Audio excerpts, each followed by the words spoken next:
And a monument, sometimes it's difficult to be totally inclusive. For example, in war monuments, you have the various military branches of service, and there's also involved in wars shadowy figures that you never know anything about that contribute greatly. And what I mean by that is the intelligence area and all of these.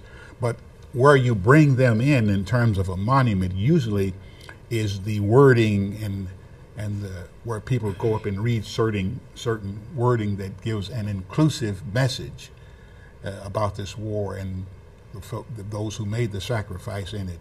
And usually in that wording around the monument, on the monument, behind, wherever it's placed on the monument, once you read that, you realize that it is an inclusive monument, whether or not you have a visual picture of someone or branch, that the inclusiveness means all of those who serve. Right. And there'll be certain wordings like those who served, those who sacrificed. Because there are also support folks that aren't really in the military. Right. You're exactly right. You're exactly right. You know, that when a country's at war, it affects more, everybody. Well, the best example of that was during World War II. Now, it hasn't happened on that scale since World War II, but when World War II happened, this country was the leading industrial country in the world.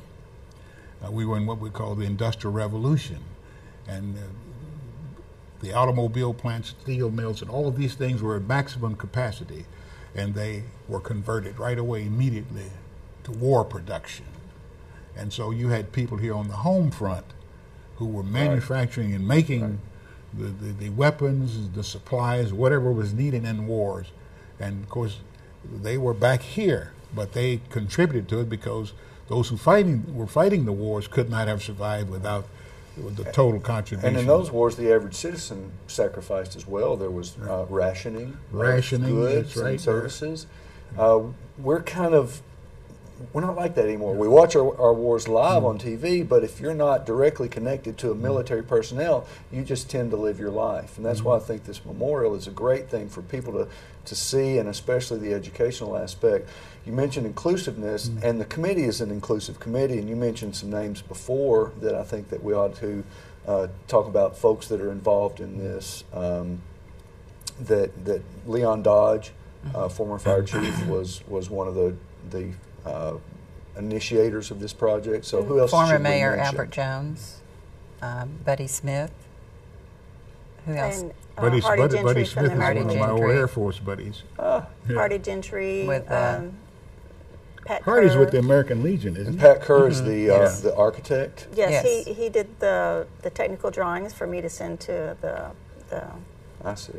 So you came up with the concept, and he put it like a blueprint. Yes, exactly. So that they could get exact tiny measurements and that kind of thing. I'm not an engineer or architect. So. Everybody makes a contribution. Everybody makes a contribution. And I guess it's a good time to talk about contributions. Right. Don't you like that segue? This does not come about without funding. So let's talk about the funding. You mentioned that you had a hand in some fundraising, and then I'll talk to the committee members about their process. When I was asked to serve on the committee, I was asked also to try to help generate some funding. And of course, I belong to one of our service clubs. When I say service clubs, we have a highly visible organization in Paducah, the Lions Club, the Rotary Club, the Kiwanis, organizations like that who are dedicated to community service and improving the quality of life in the community. So I carried this idea after I was designated as part of the fundraising. I carried the idea to one of my Lions Club meetings, and one of our outstanding businessmen who's a member made a significant contribution to this effort. And it was shortly after that I realized that both governments were being involved also, city government and county government. So it's a community thing. It's not just a few veterans going around trying to raise some money. It's for the whole community. And the city and the county both have made contributions. City and county governments. 15,000 each, and the little blurb that came out in the paper about the Korean War Memorial a few months ago, I had a customer in my salon that gave me a check for $250. So, just getting the word out to people helps a lot. That's the hardest thing to do is get the word out. I know that the American Legion and all the different service organizations will be having fundraisers, and they've gotten contributions from other VFW and American Legions in the region. And I spoke to Wally Bateman and Joe Frampton at Paducah Bank. They're planning on making a nice contribution, and Wally wrote me a check for a contribution right then. And anybody wanting to make a contribution can send it to American Legion, Post 31. Okay, that was going to be my next question is, people watching this show, we're going out to Paducah, McCracken County, Ledbetter, 25,000 households in Paducah. What do they do if they want to give you money? Send it to the American Legion? Yeah, Post 31. And I believe that the contributions are tax deductible. That's always good. Yes. And how much, what's the goal? It's approximately $65,000, give or take. Depending on how many people volunteer service. Like I know that when they did the Second World War Memorial, they had people contribute time or materials for the installation of that. So I think that that's in line. The beautification committee is going to be doing volunteer work on the flowers and different things. So I think there's a lot of things that are. That brings a question to my mind that people that aren't artists don't know, say, well, that seems like a lot of money. Give us an idea of what some of the costs are. Well, for example, the granite like is $20,000. There you go. So one word, granite. Granite, yeah. 20,000. Countertops, and they're going to be expensive. Well, I happened to choose the black because I thought it suited the piece, but I had another design with a nice brown granite, which would have been more economical. But they chose this one, and it happens to be more expensive. Sure. So. And foundry work doesn't come free. No, foundry work, you're dealing with a lot of production time, and so that's. Was the architectural work, was that donated? That was donated by Pat Kerr. My time on the relief was like 200 hours. Right. So, that took quite a bit of time. So you think about production and what that costs to produce something like this. Yeah, and that's why I asked the question, because most people, we look at a painting and we say, oh, that's nice, and we see a, hefty price tag on that, and we think, ooh, man, what really goes into that to make it so expensive? And it's your job, and you work, more than 40 hours a week on that many times. So it's an expensive proposition. So you're going to raise quite a bit of money to do that. Yeah. And what was the final height on the monument that we? It's an overall height of 10 feet. How much did the granite weigh? I don't know. Lots of it. It's a heavy material. Yeah.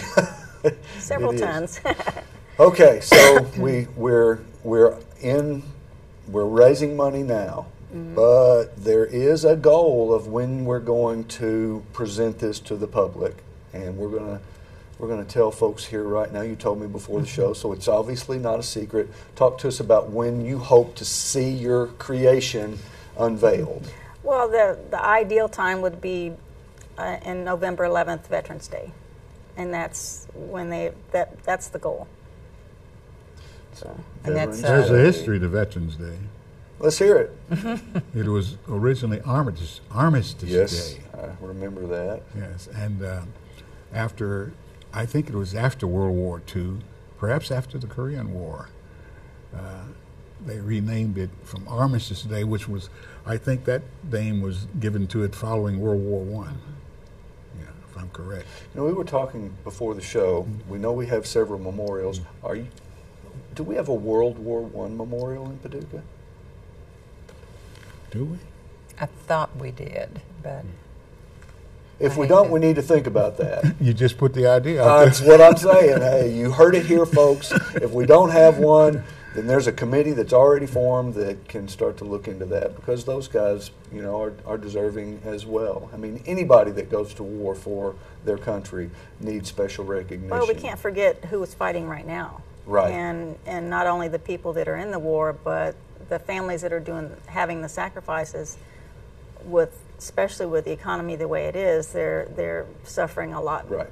And if any of us had our wish, we wouldn't have to have these memorials. That brings about something. You know, they refer to the Korean War as the forgotten war. There are men, women dying today. And the way this country is moving, when I say moving, we're busy, busy, busy. We don't even realize it. They're fighting and they're dying. Right. And far away places and coming back in boxes. Exactly. Commissioner Kaler. Isn't the World War I, the American Legion, the Doughboy in Oak Grove Cemetery? It could be. Especially when you mention the word doughboy, that's one of those old terms that goes back.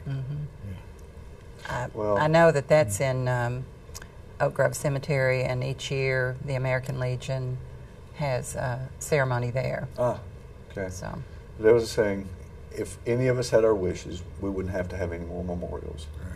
But we are thankful to those who have been willing to fight and willing to die for our country, and they do deserve to be continually memorialized. So, last question about the art. We have a couple of minutes left. How will this, being exposed to the weather, how will this last and continue to stay beautiful?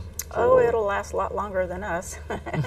Being granite, it's pretty indestructible. Right. I knew the granite would be. I didn't know how bronze does. The bronze lasts a long time. It's just a yearly washing and waxing. That's basically all you have to do with the bronze.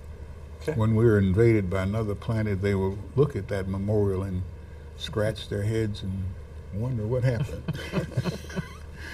I'm saying that to say how long that bronze and granite will last eternally forever. Yeah. That's what I'm talking about. So we can look forward, hopefully, to Veterans Day, formerly known as Armistice Day, for the unveiling of Let me add something that's very important. The park space between City Hall and the courthouse, that's turned out to be one of the most important areas in our city, and that's where it's going to be. And it's a beautiful place. Yeah, I don't know that I mentioned where exactly Right, it's going to be. you need to mention that. Dolly McNutt Plaza. Dolly McNutt Plaza. It'll be facing 6th Street, Which facing is the county the building. west side closest to the county courthouse. The county courthouse. Because on the east side we have the veterans. Is that what? World War II. We're World War II, and Right, so right. So it will balance. It will balance it out, And the Vietnam Memorial faces the library. it's actually it's going to be end up being Memorial Park. Well, I think that's a lovely name for it. yeah, I do too. I do too. And I think that can be our last word. Thank you all for being here. It's a worthy project. I think we've established that for a worthy cause. Korean War veterans, of which we have one honoring our presence today. Thank you, sir, for your service. We appreciate that. Thanks to the committee and to the artist. Thank you. And thank you to those of you who are watching. If you want to donate to this project, American Legion Post 31 they'll take your money. I promise they will. Thank you for being with us today. This is City Profile, and I'm Tom Butler. Join us again next time.